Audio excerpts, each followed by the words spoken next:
The fire is out. Now comes the hard work of determining what happened, the job of the fire investigator.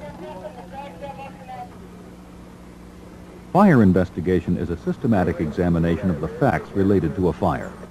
Fire investigators are individuals who have the skills and knowledge to conduct investigations according to established guidelines and recommended procedures. The goal of the fire investigator is to render an opinion as to the origin and cause of the fire.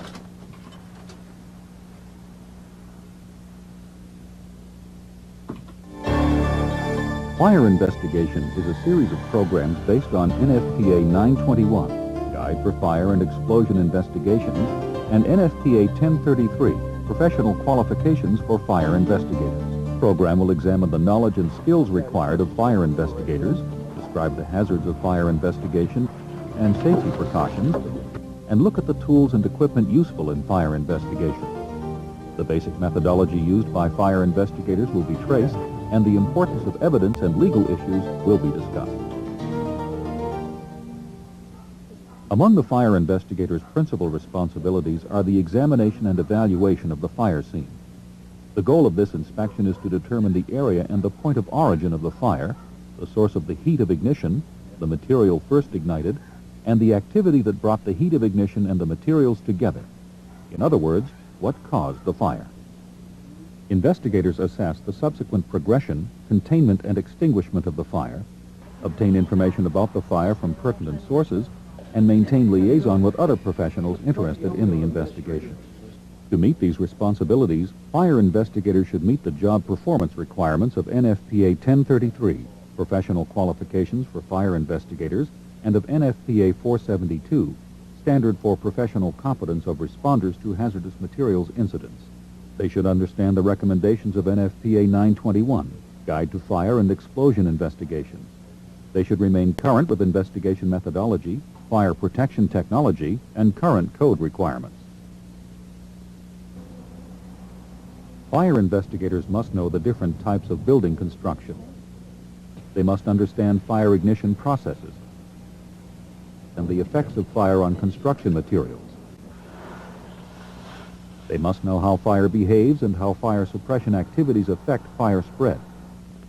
They must recognize burn patterns. Fire investigators must recognize situations where hazardous materials may be present. They must know the classes of hazardous materials and the associated hazards. They must recognize typical hazardous materials containers and markings. They should understand the shipping papers for each mode of transportation and other sources of information about hazardous materials. And they should understand the uses and limitations of sight, sound, and smell to determine the presence of hazardous materials. Fire investigators must know the types of fire cause evidence commonly found at fire scenes. They must know how to gather, document, and preserve evidence, as well as the rules of custody and transfer procedures for evidence. Second floor. Investigators must understand the human behavioral patterns relative to fire setting, the motives common to incendiary fires, and methods used to establish evidence as to motive and opportunity. Investigators must know the types of legal proceedings, criminal cases such as arson trials, and civil litigation such as insurance claims, negligence, and product liability cases. Investigators must know how these proceedings work and appropriate investigator demeanor at such legal proceedings. They must understand due process issues and know how to conduct interrogations and interviews, and when empowered to do so, make arrests and carry out search and seizures.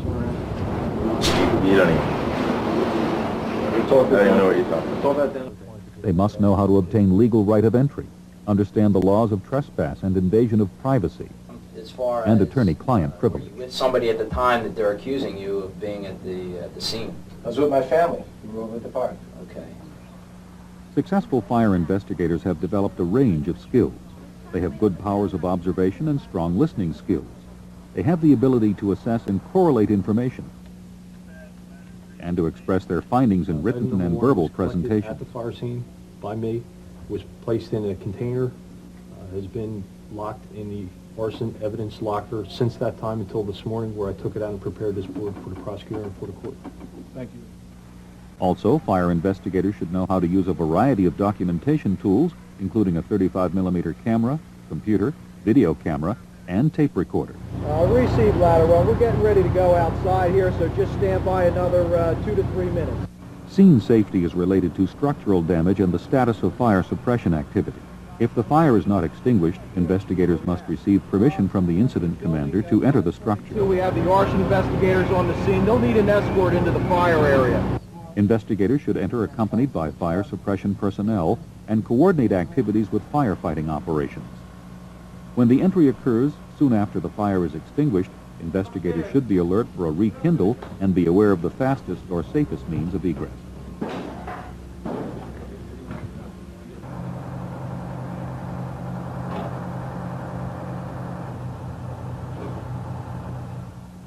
Fire scenes are dangerous places, so fire investigators must exercise caution. At least 2 individuals should examine the fire scene so that in the event an investigator becomes trapped or injured, assistance is at hand.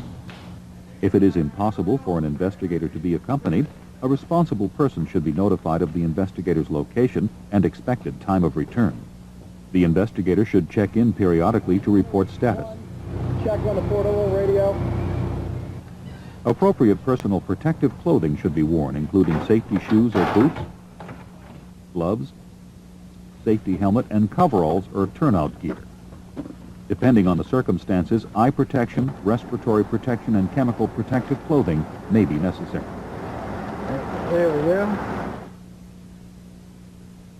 A fire building is potentially dangerous when the structural stability is unknown, when the investigator must work above or below grade, or when hazardous materials are present. Investigator fatigue from long periods of strenuous labor also may affect safety, so periodic rest and fluid replacement is necessary. Hands must be washed prior to eating or drinking.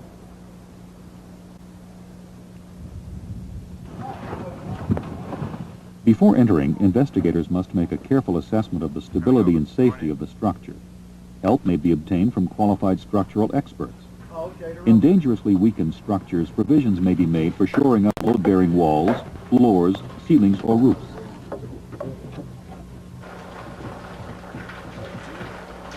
Cooled water can affect the soundness of structures. High winds may also be a factor. Water and debris may hide holes in floors or conceal other dangers. Okay, you can see here that this one here is completely burned away.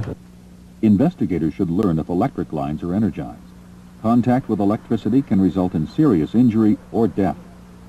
Investigators should ensure that only authorized personnel service or shut down electrical systems. A voltmeter can be used to confirm if the electricity is off.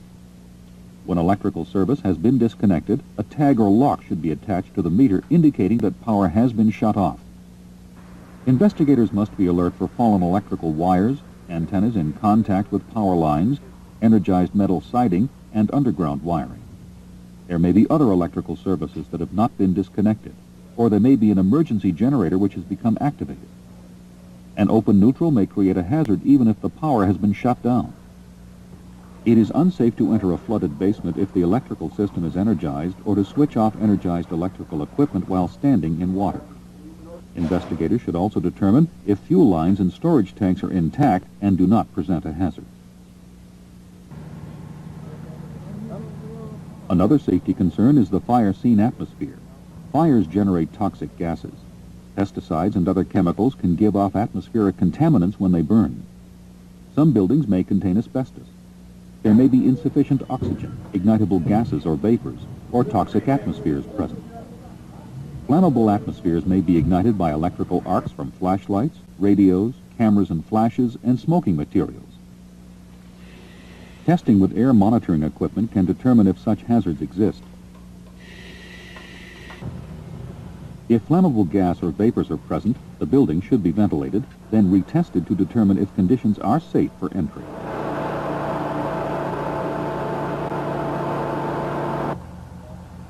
The investigation scene should be secured. This will help prevent contamination of evidence. Hey man, what are you doing in here? I just came to see what happened. What's your name? George?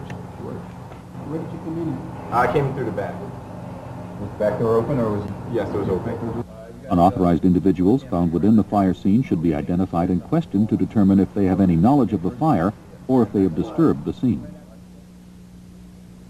In addition to safety gear, other tools and equipment necessary to conduct an investigation are a 35mm camera, flash and film, writing and drawing equipment, a tape measure and rulers.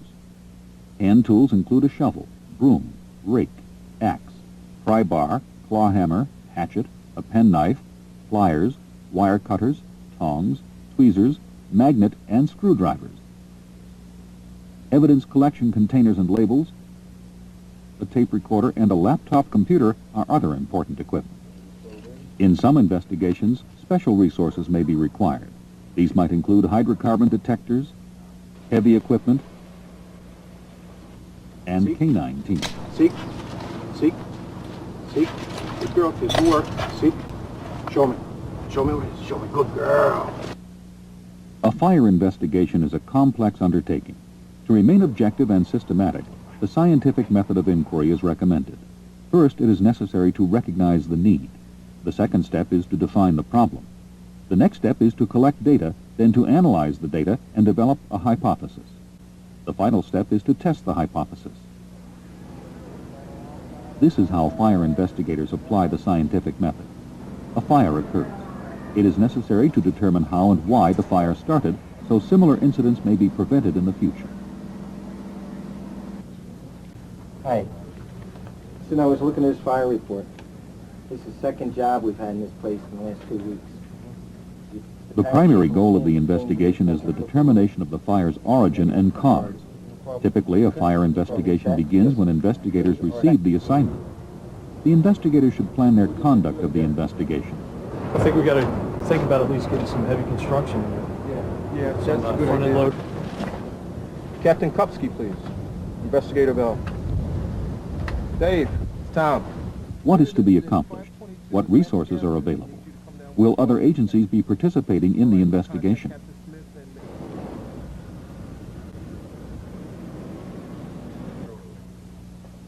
The investigators collect data, facts about the fire. Usually, the investigation proceeds with the examination of the fire scene. Notes of the progress of the investigation are made. 20 inches on the wall, got it? Huh? And 24 inches out from the wall. 20 out from the wall, 24 inches out from the wall, got it. The scene is recorded by photographs and diagrams. Basic data necessary to the analysis, what an investigator calls evidence, is collected and preserved for further testing and evaluation, or perhaps later presentation. Witnesses may be interviewed. Look at things to do, so buildings like that. Have you been in there before for calls? Next, the collected data is carefully examined in the light of the investigator's knowledge, training, and experience. Perhaps other knowledgeable persons are asked to examine the data. Hey, come here, take a look at this. What do you think of that? Unusual burn pattern down here? Yeah, real low. Real low, almost to the floor. On the floor. Deep char here on the floor, too? Yeah, matches up as part of that V. Facts that can be clearly proven by observation or experiment are given the most weight. Almost to the floor. Then the investigator develops a hypothesis, an explanation of the origin and cause of the fire based on data collected. The incident scenario is described. What was the source of ignition and how did it come in contact with the fuel? Was the fire accidental or deliberate? If deliberate, who had the motive, means, and opportunity to set the fire? When we look at this, what we're trying to do is narrow down all the other possibilities. The fire originated in the living room. The final step is to test the investigator's explanation. It must be able to stand serious challenge. At Captain Smith, was it determined if any accelerants were used? We did take some samples. They've been sent to the laboratory. They haven't come back yet. It must be valid and reliable. There must be documentation and physical evidence to support the position. The hypothesis might be presented to other investigators, and it may be tested by experiments, simulations, or computer modeling. All other causes must be eliminated. Usually, the explanation is delivered as a written or oral report.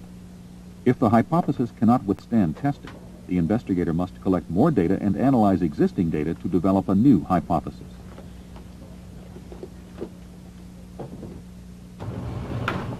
There are legal considerations in every phase of fire investigation. Investigators must be aware of relevant legal issues. Failure to do so could jeopardize the investigation and could subject the investigator to civil liability or criminal prosecution. Key legal issues include authority to conduct the investigation, the right of entry, protecting the fire scene, method of entry, and the rules of evidence. Investigators from the public or governmental sector, including the police, fire department, and fire marshal, are granted authority to conduct an investigation by the laws of each jurisdiction. Insurance investigators may have their authority through contractual arrangements. Investigators must also have the legal right to enter the property.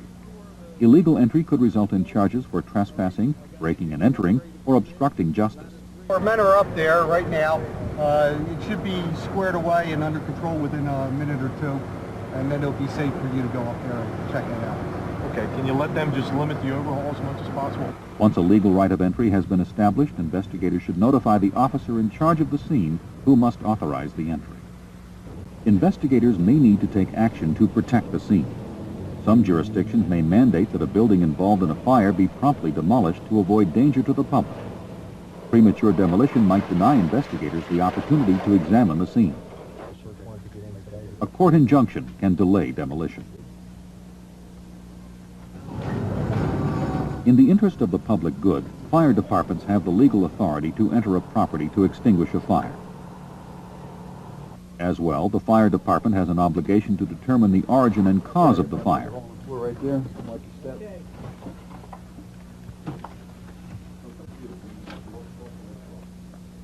Presence at the scene for the purpose of the investigation may continue for a reasonable period of time. Persons in lawful control of a property can grant investigators permission to enter and remain on the property, but this permission may be withdrawn. Oh, yeah, it's okay. Is it okay for us to go in and continue this investigation where firefighters have just left the scene? Sure. Should be no problem. Just be careful. In some cases, an administrative search warrant may be necessary. It is obtained from a court upon a showing that consent has not been granted and that a search is reasonable.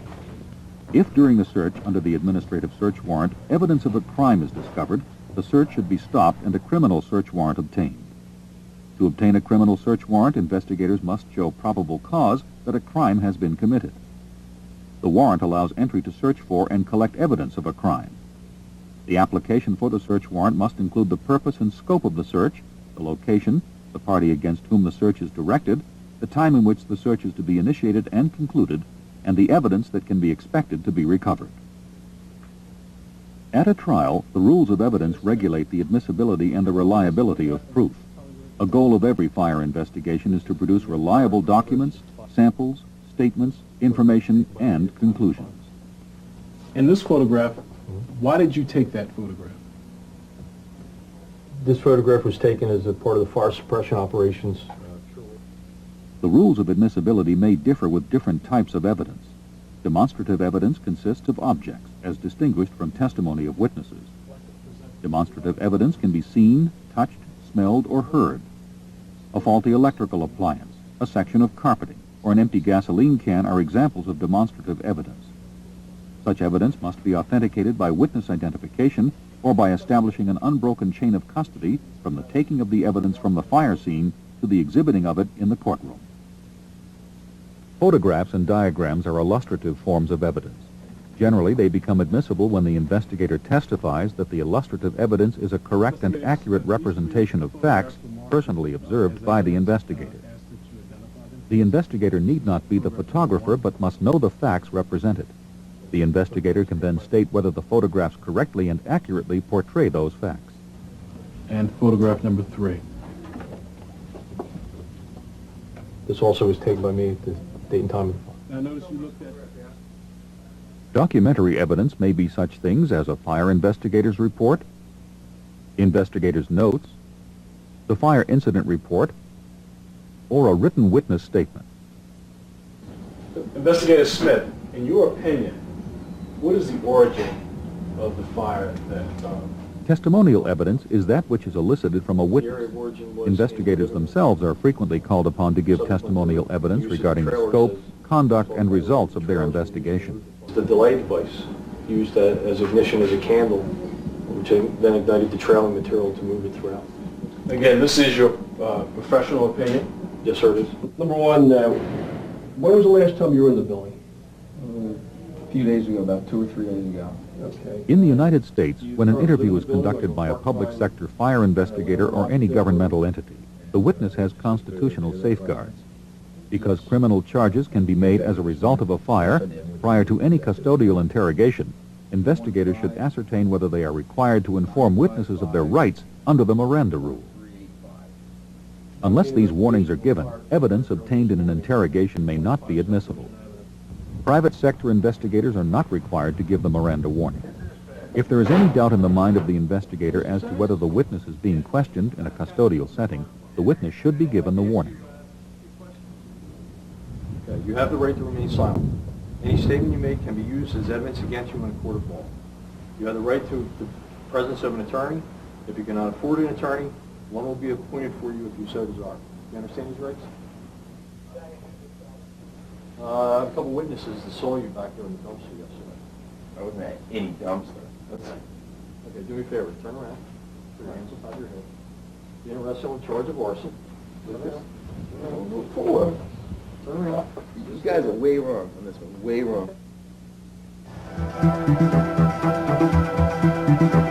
The fire investigator's job is challenging and rewarding. To be successful, the investigator must acquire certain knowledge and skills, including the guidelines provided in NFPA 921. Investigators must be aware of the hazards of fire investigation Watch your step there. and safety precautions. The investigator should be familiar with the tools and equipment useful in fire investigation. Be able to apply the scientific method. The heat source, there is no electrical through here. Some of this wiring we checked was simply was in the suspended ceiling area.